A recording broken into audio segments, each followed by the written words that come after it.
안녕하십니까. 나이스 시용평가 대표이사 김명수입니다. 저희 나이스 신평에 대해서 보내주시는 관심과 애정에 대해 깊이 감사의 말씀을 드립니다. 오늘은 제가 직접 지정학과 금융시장이라는 주제를 가지고 발표를 하도록 하겠습니다. 먼저 정책 변화, 그리고 유가 금리, 각 지역별 상황을 살펴보고 마지막으로 고금리의 지정학이라는 결론을 내보도록 하겠습니다. 먼저 정책 변화입니다.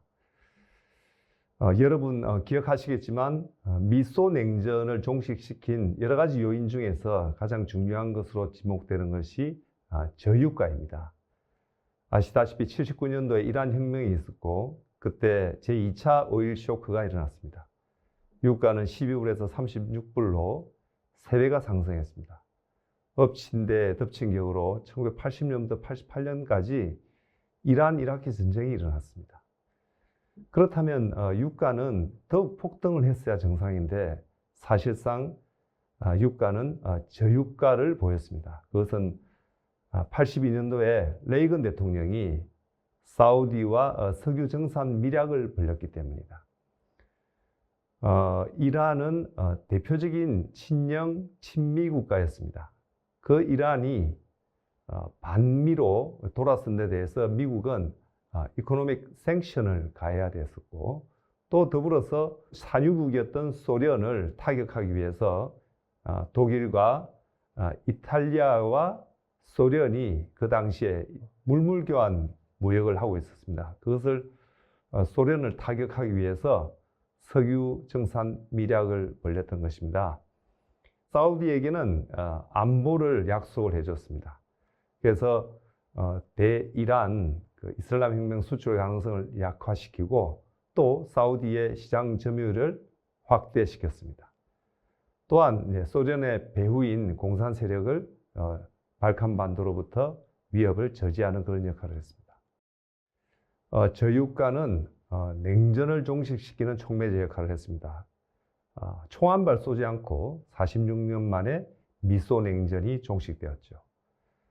아시다시피 1980년대부터 유가는 그 당시 이제 10불 정도를 오갔었는데 지금으로 환산해 보면은 40에서 50불 정도의 가격이 되었던 것입니다.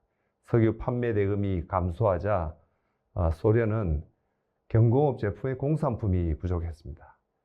독일과 이탈리아로부터 수급받던 연필과 스타킹, 각종 비누, 샴푸 이런 경공업 제품이 부족하자 소련 제국은 1991년도에 붕괴하고 말았던 것입니다.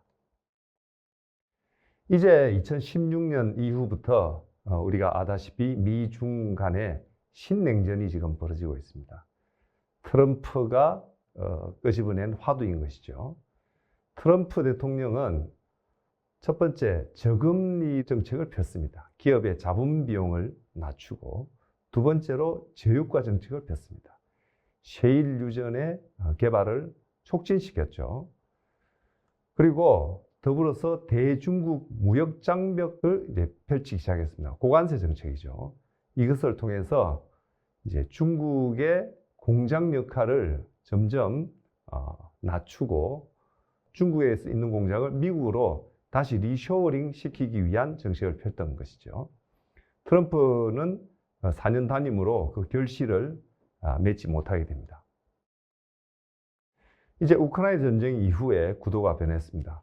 트럼프의 이른바 관세 정책으로 대표되는 저유가 저금리 고관세 정책은 바이든 대통령의 금융 정책으로 바뀌었습니다. 고유가 고금리 저관세 정책이죠. 한번 유가의 의미를 한번 되새겨 보겠습니다. 유가는 이론적으로 가격 대비 굉장히 비탄력적인 수요와 공급을 보입니다. 즉 가격이 오르든 내리든 필요한 양을 써야 되고 또 공급량도 그다지 증가하지 않는다는 것이죠. 그래서 공급이 5% 부족하면 가격이 85% 상승한다고 합니다. 또 수요가 5% 부족하면 가격이 또 폭락하겠죠. 이런 현상을 보입니다. 그런데 여기에 이제 러시아 석유가 전 세계 석유의 생산량의 약 10%를 차지합니다. 이 러시아 석유가 지금 세계 시장에 풀리는데 제한이 걸리고 있는 것이죠. 그래서 러시아는 일 생산량 1000만 배럴, 그 중에서 수출이 600만 배럴 정도 되고 있는데 이 석유 생산에 대해서 가격 제한 조치가 지금 펼쳐지고 있다, 이렇게 보시면 되겠습니다. 고유가는 개도국에게 굉장히 치명적입니다. 경제 성장률과 석유 소비 증가율은 사실은 거의 일치하는데요. 그래서 석유 소비의 소득 탄력성은 평균 1.0이다, 이렇게 봅니다. 즉 소득이 10% 증가할 때 석유 소비도 10% 증가한다는 것이죠. 그렇지만 이것은 선진국과 개도국 간에 다릅니다. 선진국은 5.5% 정도 증가하고 개도국은 11% 증가한다는 거죠. 왜냐하면 석유 의존적 경제이기 때문인 것이죠. 그래서 중국 같은 개도국에 큰 영향을 미치는데 이 고유가 상황은 선진국에도 영향을 미칩니다. 그렇지만 고유가 상황에서 미국과 유럽은 여러 가지 대안들을 가지고 있습니다. 미국, 영국, 프랑스 등 국가들은 산유국은 아니지만 산유 기업입니다. 미국은 물론 산유국이죠. 엑슨모빌, BP, 토탈, 에니, 에키노르, 쉘 같은 회사들을 가지고 있기 때문에 이들 회사에 횡재세를 부과할 수도 있고 이것을 가지고 유가 보조금을 지출할 수도 있습니다. 또한 이들 국가는 지금 신재생 에너지로의 그 이전을 서두르고 있죠. 신재생 에너지 사업이 활발해지기 위해서는 유가는 올라야 됩니다.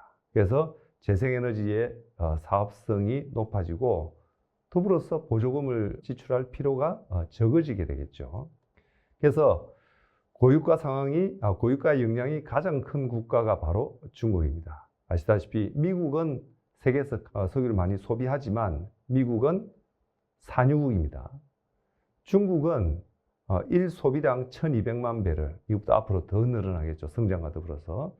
그래서 세계 13%를 쓰고 있고 세계 최대 석유 수입국입니다.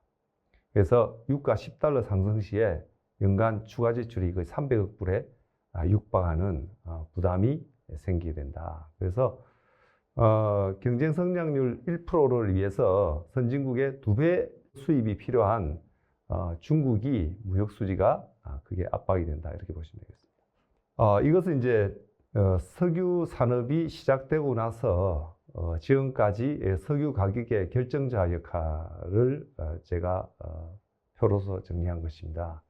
그러면 이렇게 고유가 상황이 되면 이것은 선진국에게도 고통이 됩니다. 특히 미국에도 고통이 되겠죠. 그렇지만 미국은 대안이 있습니다. 미국은 처음에 스탠다드 오일이 석유 산업을 만들어냈습니다. 1930년대까지 석유 가격을 결정했고 전간기에 1, 2차 대전 전간기에 2차 대전까지 텍사스 철도위원회에서 석유 가격을 결정했습니다. 2차 대전 이후에는 이른바 칠공주라고 명명된 석유 메이저들이 석유 가격을 결정했죠. 엑슨모빌, 걸프 텍사코 이런 회사들입니다. 쭉 보시면 거의 영미계 회사입니다. 즉 미국이 결정했다는 얘기죠. 그 권력이 1973년 이후 오펙으로 넘어갔습니다. 오펙이 세계 석유 가격의 결정권을 가졌던 것이죠. 그것을 뺏어온 것이 금융시장입니다. 1980년대 중반에 시작된 나이맥스. 나이맥스는 처음에 감자, 버터 이런 것의 상품 가격을 결정하던 조그만 민간 회사였습니다. 그것이 지금 크게 성장을 해서 미국 석유 가격을 결정하게 된 것이죠. 즉 오펙으로부터 금융시장으로 이전된 것이죠. 지금은 나이맥스, 두바이, 브렌트유 이런 가격들이 이제 지금 서브 텍사스 인터미디어트 이런 가격들이 지금 결정이 되어 있죠. 다 연동됩니다. 거기에 두 번째로 이 러시아 가격이 또 하나 지금 형성이 되어 있습니다. 30% 싼 가격이 형성되어 있습니다.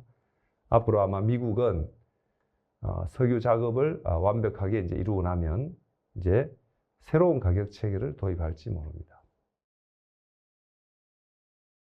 다음은 금리를 말씀드리겠습니다. 우선 환율이 결정되는 원리에 대해서 여러분 잘 아시죠? 첫 번째로 실물 시장이 있고 또 두 번째로 자본 시장이 있습니다. 실물 시장에서 환율이 어떻게 결정되는가 하는 것은 뭐 여러분들이 경제학 개론 시간에 들으셨다시피 무역 수지가 흑자가 나면은 로컬 화폐가 강해집니다. 달러는 약세를 이루죠. 여러분 아시다시피 지금 무역 흑자국이 어디입니까? 독일, 한국, 중국, 일본, 대만 이런 국가들입니다. 또 원자재를 수출하는 강국들이 있죠. 중동, 러시아, 노르웨이, 호주 이런 나라들입니다. 이런 나라들은 늘 무역 흑자를 누리고자 합니다. 그런데 이들 나라들은 그 무역 흑자를 누리면 로컬 화폐가 강화될까요? 거꾸로죠. 이들 국가들의 화폐는 계속 약세를 지향합니다. 이른바 로컬 화폐를 약화시켜서 무역 흑자를 누리고자 하죠. 대표적인 나라 중국입니다. 한국도 마찬가지고. 그런데 미국은 무역 흑자를 누릴까요? 미국은 아시다시피 태생적으로 무역 적자국입니다. 미국은 계속 외국의 상품을 사주죠. 여러분 기억하시겠지만 이 브레튼 우드 체제가 무엇을 뜻합니까? 브레튼 우드 체제는 세계 나라들이 미국에 와서 물건을 팔면 그 돈을 가지고 달러를 받아서 그걸 가지고 전 세계 무역을 시작하라는 어떤 그런 체제가 됩니다. 즉 달러 시스템이 되죠. 그 달러 시스템이 계속해서 돌아가려면 미국은 태생적으로 무역 적자국이 되어야 된다. 그래야 기축통화국으로서의 지위를 유지할 수 있다. 그렇습니다. 그래서 기축통화국은 기본적으로 무역 적자여야 됩니다. 그래서 이 강달러, 지금 현재 이제 일어나고 있는 강달러 현상은 사실상 무역 수지와는 무관하다 이렇게 보실 수 있습니다. 즉 실물 시장은 그 자체의 논리로 돌아간다는 거죠. 지금 강달러의 원인은 아시다시피 이제 고금리입니다. 페드가 금리를 올렸죠. 그래서 달러에 대해서 더 많은 이자를 줍니다.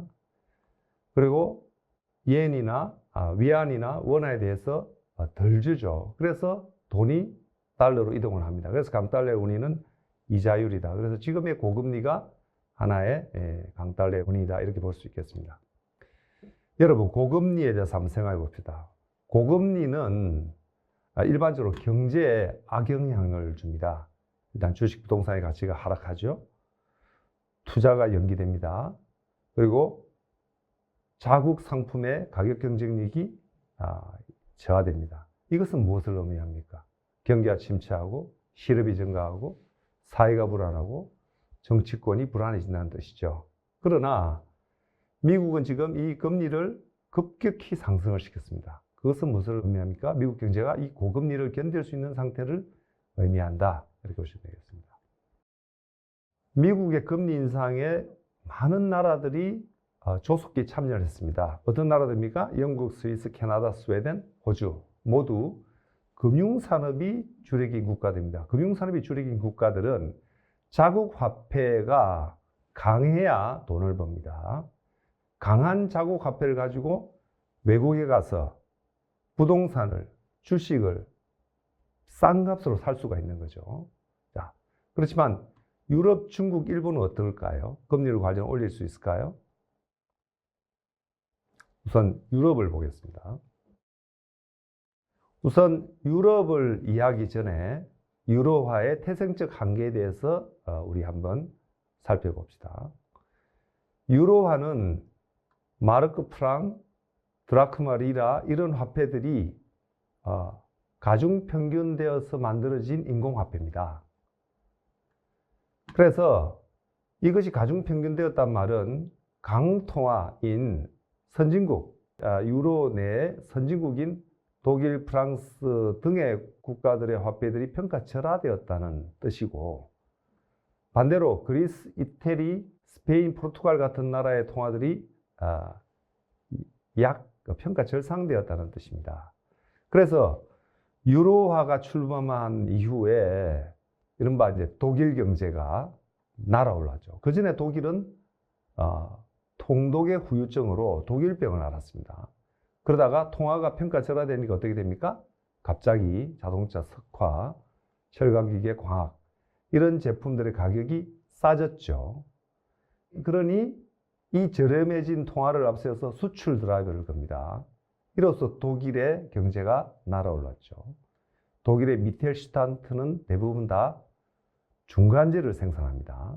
이들이 가지고 있는 고퀄리티 제품에 싸진 가격을 가지고 독일은 유럽을 평정해 갑니다. 한편 그리스는 어떻게 됐을까요? 그리스는 큰 장점을 얻게 됐습니다. 유로존 편입 이후에 신용등급이 상승했죠. 그래서 국채를 발행할 수 있게 된 겁니다. 단점은 산업 경쟁력이 상실된 거겠죠. 그렇지만 그것은 산업이라고도 보기 힘든 봉제라든지 이런 경공업 제품들이었습니다. 유럽의 그리스의 성장 전략은 이제 낮아진 이자율로 국채를 발행합니다. 그것을 가지고 관광자원을 정비하죠. 파르테논 신전을 깔끔하게 정리를 하는 겁니다. 거기에 관리직 공무원들을 떼거 채용을 할 수 있죠. 그리고 외국인 관광객들을 수용하기 위해서 호텔과 리조트 투자를 독려합니다. 외딴 섬이었던 산토리니가 인기가 폭등을 하게 되죠. 그래서 부동산 가격이 올라가고 또 모두가 행복해지는 그런 프로세스를 겪게 됩니다. 대신 정부 부채가 증가하고 또 개인들의 부채도 증가하게 되겠죠. 이 문제는 부동산 가격이 올라갈 때는 아무 문제가 없었습니다. 그렇지만 2008년도 서브프라임 사태가 생기자 그리스 경제가 이제 드디어 문제를 일으키기 시작했죠. 10년 만기 국채 이자율이 2배로 올랐습니다. 6%로. 자, 그 당시 GDP 대비 부채 비율이 170%였습니다. 170%에 대해서 6%를 낸다는 것은 10.2%, GDP의 10.2%를 이자로 낸다는 뜻이고, 정부 예산이 GDP의 40% 정도니까 결국 정부 예산의 25%를 이자로 낸다는 뜻이죠. 이것은 지속 가능한 모델이 아닙니다. 그리스만 그런 것이 아니라 그리스와 경쟁하고 있었던 바로 이태리, 스페인, 거기도 다 비슷한 상황이었던 거죠. 자, 그러면 그리스를 EU에서, 유로존에서 왜 쫓아내지 못했을까요? 그것은 바로 그것이 프랑스 은행의 부실로 전염될 수 있었던 가능성 때문이었습니다. 여러분 아시다시피 독일계, 스위스계 은행들은 유럽에 머물지 않았습니다. 이들은 월가로 진출했죠. 투자은행을 표방하면서 월가의 JP모건, 메릴린치와 싸우기로 원했습니다. 근데 그 결과는 어떻게? 참담한 결과로 나타났죠. UBS는 일찌감치 2010년도에 스위스로 복귀를 했습니다. 그래서 살아남을 수 있었죠. 크레딧 스위스는 작년도에 UBS로 통합이 됐습니다. 도이체방크는 어떻게 됐습니까? 2016년도에 엄청난 위기를 겪었죠. 투자은행 업무에서 실패를 했습니다. 대신 프랑스는 유럽에 남았죠. 그래서 남유럽의 국채를 누가? 프랑스 민간은행들이 다 인수를 했습니다. 부실이 전염될 위기에 닥친 것이죠. ECB는 그리스를 직접 구제할 수 없었습니다. 그것을 헌장으로 규정이 되어 있습니다. 그래서 ECB는 아이디어를 냅니다. 프랑스 은행에 장기 자금을 제공하자. 프랑스 은행들이 그리스 국채를 사라. 그러면 나는 어떡하라고?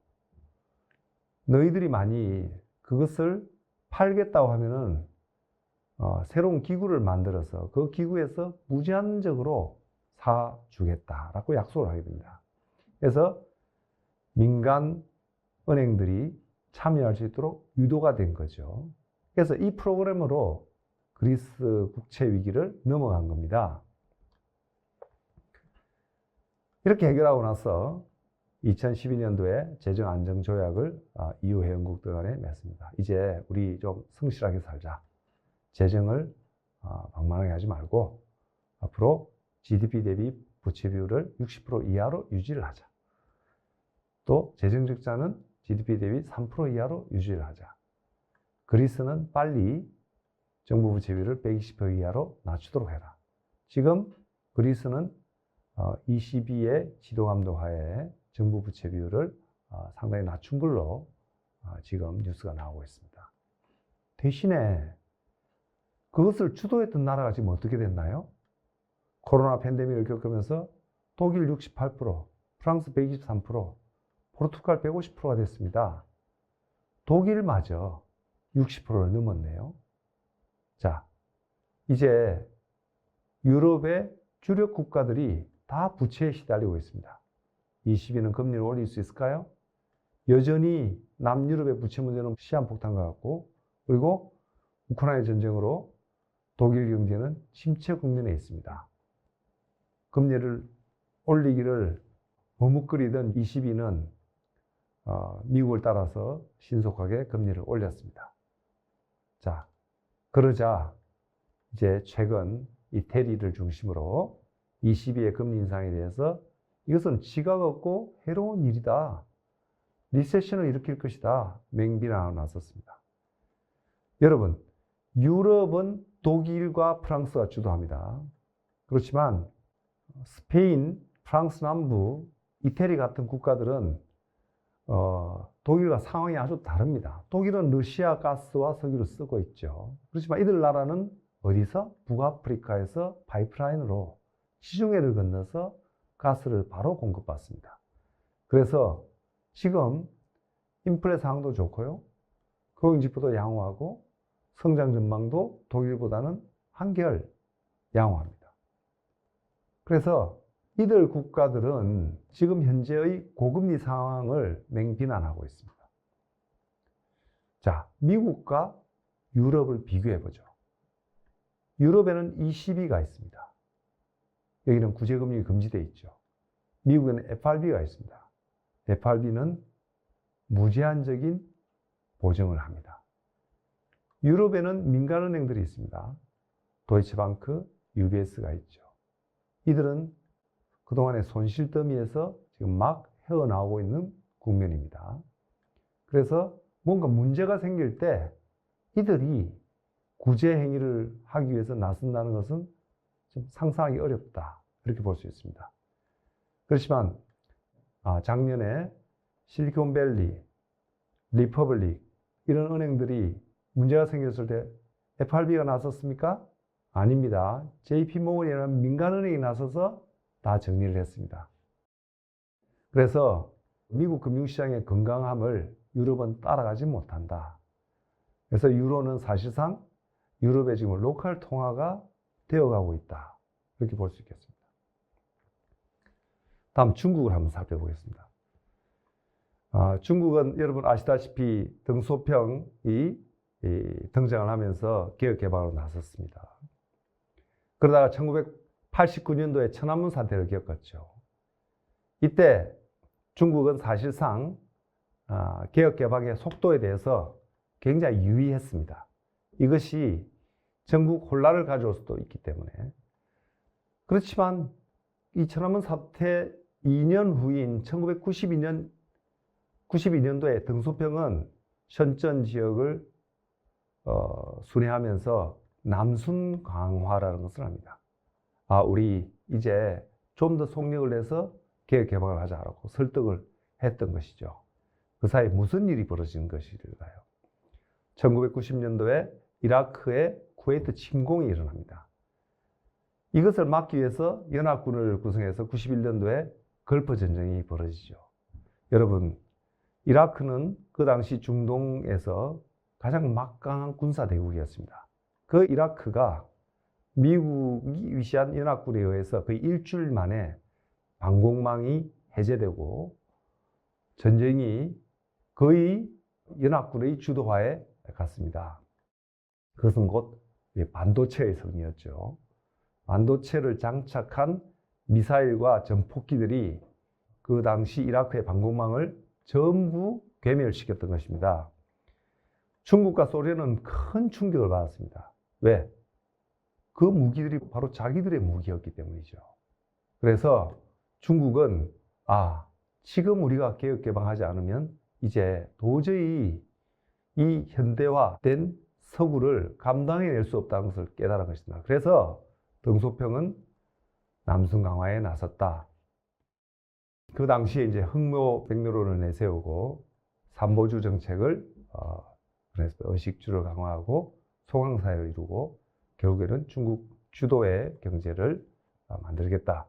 3스텝 정책을 폈습니다. 이것을 하기 위한 구체적인 정책은 무엇이었는가? 그것은 바로 지방자치입니다. 지방의 권력 분산하고 경제자치권을 허용을 했죠. 지방정부의 수입을 늘려줬습니다. 그 당시 중국의 세수라고는 부가세가 거의 다였죠. 그 부가세의 상당 부분을 70% 정도를 지방정부에게 양해를 해줬습니다. 그리고 지방정부에게 경제 자유권을 줬습니다. 즉 외국 기업이 들어와서 사업을 할 수 있는 허가권을 누구에게? 지방정부에게 주었던 것이죠. 외자 유치를 하게 됩니다. 빌딩을 짓게 되죠. 그리고 도로와 교량을 짓게 됩니다. 또 지방정부들이 이제 성장률을 잘 이루면 지방정부의 간부들을 출세를 시켜줍니다. 이로써 경제성장이 이루어지고 국민생활의 개선이 일어나게 되는 거죠. 문제는 여러분, 정부는 어떻습니까? 창의적이지 않습니다. 남이 하는 정책을 그대로 모방하죠. 그래서 모방 정책이 남발되고 중복투자라든지 부동산 버블이 조장이 됩니다. 연안가를 따라서 조선소가 수십 개가 만들어지고 비슷비슷한 빌딩과 비슷비슷한 도로 교량들이 만들어지게 되는 거죠.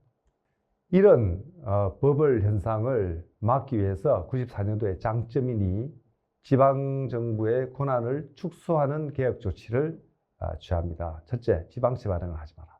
둘째, 공무원을 그만 더 이상 뽑지 마라.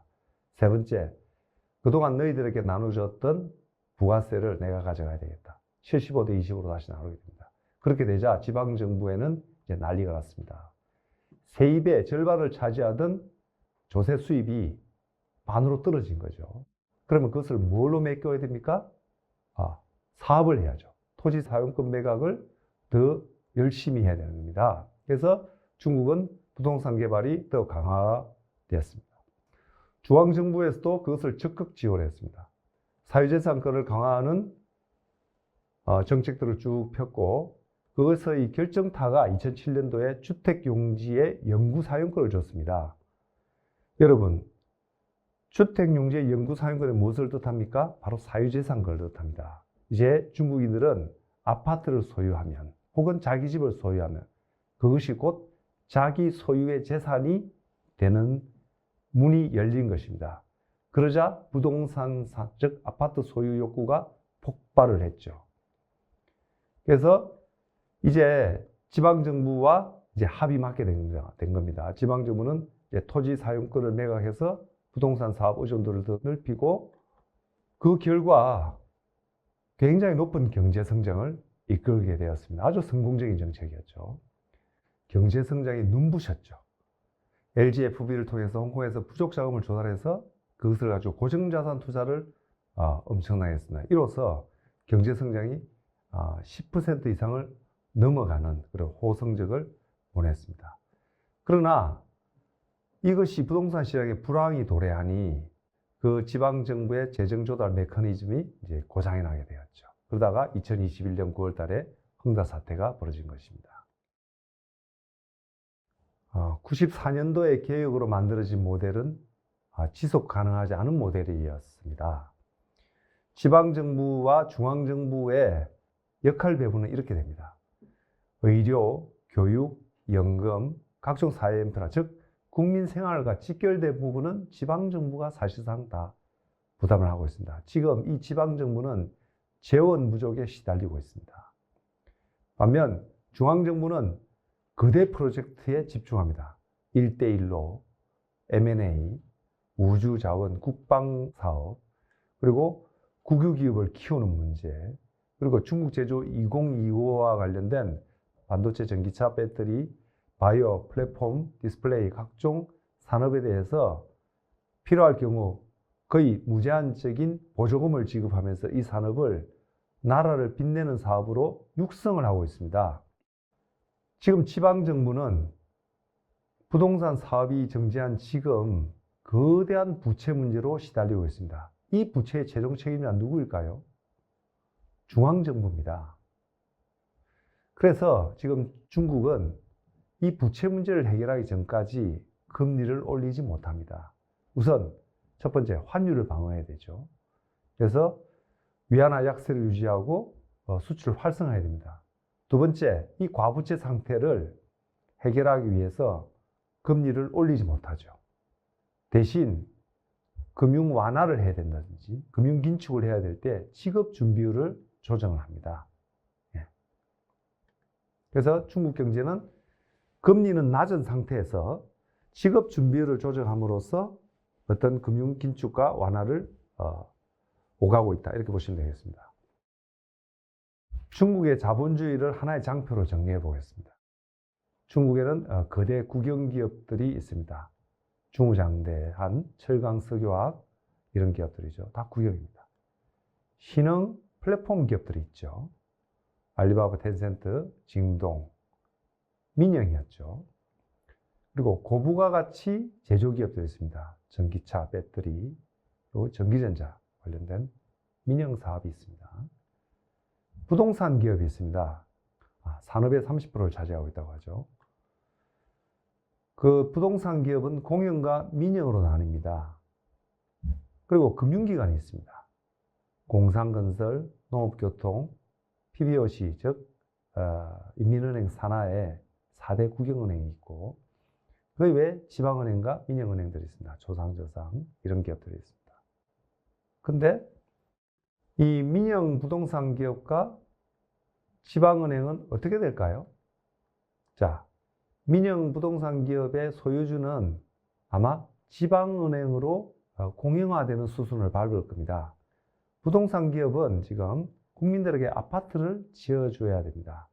그렇지만 이들은 이미 부채가 자산을 초과한 상태죠. 부채는 뭐가 있을까요? 분양예수금이 있고 지방은행의 대출금이 있고 각종 외화사채와 대출금들이 있겠죠. 근데 이 부동산 기업이 이제 자금이 막혔습니다. 이 자금을 지방은행에 빌려줘야 되겠죠. 그렇지만 지방은행도 지금 부실이 심각합니다. 그러면 이 지방은행에 누군가가 출자를 해줘야 되겠죠. 국영은행이 들어옵니다. 국영은행이 들어와서 그 돈으로 부동산 기업에 대출을 해주면 되죠. 기존 대출금은 출자 전환을 통해서 자본을 확충을 하면 되겠죠. 그러면 국영은행이 지방은행을 소유하고 이 지방은행이 부동산 기업을 공영화하는 프로세스가 지금 진행될 수밖에 없다라고 볼 수 있겠습니다. 그러면 결국 이 관할권은 베이징이 행사를 하게 되고 지방관료와 지방기업체, 지방은행들의 세력이 약화될 수밖에 없다. 이렇게 보실 수 있겠습니다. 그러면 이 프로세스가 진행되고 난 이후에 중국 경제의 모습은 어떻게 될까요? 거대 국영은 그대로고 지금 신흥 플랫폼 기업들은 레귤레이션으로 거의 국영화된 거나 마찬가지죠. 부동산 기업도 민영 기업이 이제 공영으로 바뀔 겁니다. 금융기관도 다 거의 국영화된다고 봐야 되겠죠. 그러면 중국 제조 2025와 관련된 몇 개의 기업을 제외하고는 대부분 국영이 된다라고 보시면 되고 이제 이 전기차, 반도체, 배터리, 바이오, 전기전자, 디스플레이 이들은 여전히 아주 혁신적인 션전, 광저우, 홍콩 지방을, 상하이 지방을 이끄는 어떤 수출주도 제조업으로서 천명기업으로서 세계 시장을 공략을 하게 될 거다. 그걸 우리가 지금 보고 있죠. 그래서 이들 산업에 대해서는 여전히 선불론이 적용이 될 겁니다. 상하이, 심천, 홍콩 주식시장이 활성화될 거고 이들은 국부를 위해서 달리는 기관차가 되겠죠. 일본 보시죠. 1985년에 프라자 합의가 있었습니다. 달러당 250엔에서 달러당 125엔으로 내려갔습니다. 그 당시 미야자와 기이치 대장상이죠. 16% 평가 절상하겠다고 제안을 했습니다. 폴 볼크에게. 그러나 현실에서는 50%까지 내려갔죠. 여러분, 일본 기업이 버틸 수 있었겠습니까? 달러당 250원에서 125원이 된다는 얘기는 닛산의 자동차가 가격이 2배로 오른다는 뜻입니다. 그 상황에서 할 수가 없겠죠. 그래서 이 N고를 극복하기 위해서 일본 기업은 브랜드 기업은 미국, 유럽으로, 원가 절감을 해야 되는 기업은 중국, 동남아, 남미로 이렇게 쏟아져 갔습니다. 일본은 중국 진출에도 굉장히 열성적이었습니다. 일본 제조업의 25%가 해외 생산하고 있고 그중 30%가 중국이다 라는 얘기가 있는데, 여러분, 대기업 브랜드는 거의 절반이 해외 생산하고 있다고 보시면 되겠습니다. 그래서 2022년 6월달 현재 지금 중국에 12,000개의 일본 기업이 있고 거의 현지화되어 있다 이렇게 보실 수 있겠습니다. 그래서 일본은 전 업종에 걸쳐서 중국에 진출했습니다. 자동차, 전자, 섬유화학, 기계 중장비까지. 특히 일본 자동차 업계는 2022년 경우에 연간 500만 대를 팔았다고 합니다. 지금은 전기차 때문에 밀려서 판매량이 굉장히 줄어 있죠. 어쨌든 일본의 대기업들은 다 중국에 다 진출했습니다. 자, 이제 이런 지정학적 분위기 속에서 만일 중국이 세계의 공장으로서의 역할을 적게 한다면, 중국을 좀 더 짓눌러야 한다면 미국이 대안으로 삼을 수 있는 곳이 어딜까요? 한국일까요? 대만일까요? 여러분, 전 세계에 이 고부가 가치 제품, 특히 반도체, 전기전자 이런 것을 생산할 수 있는, 통합적으로 생산할 수 있는 나라는 전 세계에 4개밖에 없습니다. 일본, 한국, 대만, 미국이죠. 중국은 이 기술을 다 흡수한 나라입니다. 세계 공장이죠. 근데 이것을 중국에 대항할 수 있는 사이즈와 다양성과 내수 시장과 이런 것을 갖고 있는 나라는 한국도 아니고 대만도 아닙니다. 일본 정도죠. 그래서 중국의 대항마가 필요한 미국은 일본 전자회사들이 좀 더 건강해지기를 바라고 있다. 저는 그렇게 봅니다. 일본의 성공이 미국의 국익에 부합을 한다. 지금의 엔진은 미국의 국익에 부합을 하는 숫자다. 이렇게 보실 수 있겠습니다. 엔화 약세가 지속되죠. 일본의 저금리가 계속됩니다. 미일 관세협정으로 저관세를 보장을 해줍니다. 그러면 중국에서 노심초사 회사를 운영하는 것보다 차라리 본토로 들어가자. 일본 본토로. 그래서 기업체가 리쇼어링을 하게 되는 거죠. 그리고 자국의 수출을 활성화하게 되고 부동산 투자를 하게 됩니다. 일본의 부동산 산업이 드디어 플러스로 돌아서게 되는 거죠. 그렇게 된다면 GDP가 성장하려고 지금 현재 230% 정부 부채 전 세계 넘버원인 이 일본의 정부 부채 문제가 GDP 성장으로 자연스럽게 해결되는 그런 현상이 되지 않을까. 아니나 다를까 지금 엔화가 달러당 160엔을 터치를 했습니다. 만약 이 상태가 계속 유지가 되면은 이제 중국의 지정학적 불황을 감수할 필요가 없이 자연적으로 리쇼어링이 일어날 수 있다. 여기 볼 수 있겠습니다. 자, 정리해보죠. 유로는 아까 말씀드렸다시피 지금 약해집니다. 고금리로 인해서 유럽이 분열한다. 유로가 사라진다. 이런 뜻이 아닙니다. 유로가 약화된다는 뜻이죠. 유로에 대한 신뢰도가 약화된다는 뜻이죠. 중국을 정리해보죠. 여러분, 중국은 아시다시피 거대한 개도국입니다. 거대한 개도국에는 거대한 자금이 더욱 필요합니다. 그 자금은 어떻게 자기들이 수요할 수 있을까요? 크게 나누어서 캐피탈 마켓, 정권 시장과 대출을 통해서 확보를 할 수 있죠. 두 번째는 FDI, 외국인 직접 투자가 가능할 겁니다. 세 번째는 수출이죠. 자, 미국의 증권 시장은 트럼프 연간에 접근이 막혔습니다. 그래서 거래소에서 화웨이 대출됐죠. 그리고 중국 국가 운영 에너지 통신기업들이 다 쫓겨났습니다. 신규 IPO 제한되고 있습니다. 이미 상장된 회사들은 어쩔 수가 없구나. 대신 SEC의 회계감사를 강제했습니다. 그래서 미국의 증권시장으로부터 돈을 조달할 수 있는 방법은 거의 막혔다라고 보시면 되겠습니다. 둘째, 유럽은 픽스드 인컴 마켓이죠. 대출을 해주고 본드를 인수하고 그리고 이자를 받는 시장입니다.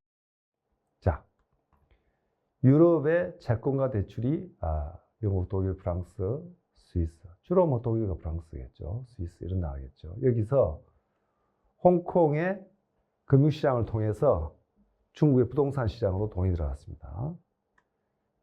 지금 중국은 부동산 시장을 어떻게 해서든지 살려야 합니다. 왜? 국민들에게 아파트를 나눠줘야 되기 때문이죠. 만약 그것이 부정당한다면, 그것이 불가능하다면 중국의 정권이 아마 위험할 것입니다. 그래서 부동산 기업 규제, 세계의 레드라인 정책을 폐기했죠. 4대 국영은행이 부동산 기업에 간접 대출하기 시작했습니다. 금리도 하향했죠. 그렇지만 유럽의 머니는 홍콩 금융시장으로 이동하지 않습니다. 왜? 미국이 고금리를 유지하는 채권을 발행하고 있기 때문이죠. 유럽의 돈은 대거 미국으로 몰려갑니다. 그래서 유럽의 돈은 이제 중국으로 들어가는 유럽의 돈은 차단되고 있다. 이렇게 보시면 되겠습니다. 이제 금융시장이 그렇다면 외국인 직접 투자는 어떠냐? 미국은 앞으로 제한되겠죠. 일본도 빠져나올 겁니다. 한국은 지금 거의 못하고 있는 거나 마찬가지죠. 대만, 독일 정도가 아마 남았을 겁니다. 다음, 세 번째는 이제 수출이 되겠죠. 수출인데 수출에 전기전자 제품과 반도체, 전기차 등 고부가치 제품의 수입을 미국이 금지하고 있습니다. 그렇다면 무슨 뜻입니까? 저부가가치 제품, 자전거 장난감, 알루미늄 제품 이런 것들만 수출하는 것으로 지금 허용되고 있다는 뜻이죠. 그러면 순외화의 유입은 적어지겠죠. 자전거 장난감 이런 것은 100원짜리를 수입해서 120원에 팔 수 있는 것입니다. 전기전자 제품 어떤 것입니까? 100원에 수입을 해서 200원에 팔 수 있는 것이죠. 달러의 부가가치가 훨씬 높은 것들의 수입을 금지한다. 이것은 수출로 인해서 들어오는 돈이 줄어든다는 뜻입니다.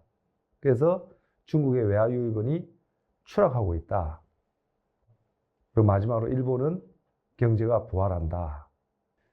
자, 마지막으로 이제 랩업 하겠습니다. 그러면 이 미국의 고금리는 언제까지 지속될까요? 미국의 고금리를 통해서 아마 모두에 말씀드렸다시피 저유가가 소련을 붕괴시켰던 것처럼 이 고금리를 통해서 중국을 굉장히 어려운 처지에 가게 하겠다. 뭐 이런 이제 뜻이 있을 수도 있다는 거죠. 근데 지금 이 고금리는 미국에도 큰 부담입니다. 아다시피 GDP 대비 정부 부채율이 120%고 이 얘기는 국가 예산의 19%를 이자로 지급해야 될지도 모른다는 걸 뜻합니다. 이것도 또한 지속 가능하지 않죠. 작년도에 미국의 적자가 예산의 6%를 넘었습니다. 그래서 이 고금리는 아마 계속해서 갈 수 없을 것이다. 언제 그칠 것이냐? 백건 경쟁이 끝나야 될까? 트럼프가 재등장해야 될까? 저는 그렇게 보지는 않습니다. 아마도 미국을 위시한 서구 국가가 중국과의 이제 금융으로 결합되어 있는 것이 떨어져 나갈 때, 그때 금리 하락 시기가 아마 결정될 것이다. 저는 이렇게 봅니다. 네, 이것으로 제 의견 발표를 마치겠습니다. 제 의견의 옳고 그름을 떠나서 하나의 사고의 모티브로, 토론의 모티브로 삼고 이것이 금융시장 관계자들께 좋은 아이디어로 이렇게 될 수 있으면 좋겠다는 생각을 하면서 강의를 마치겠습니다. 감사합니다.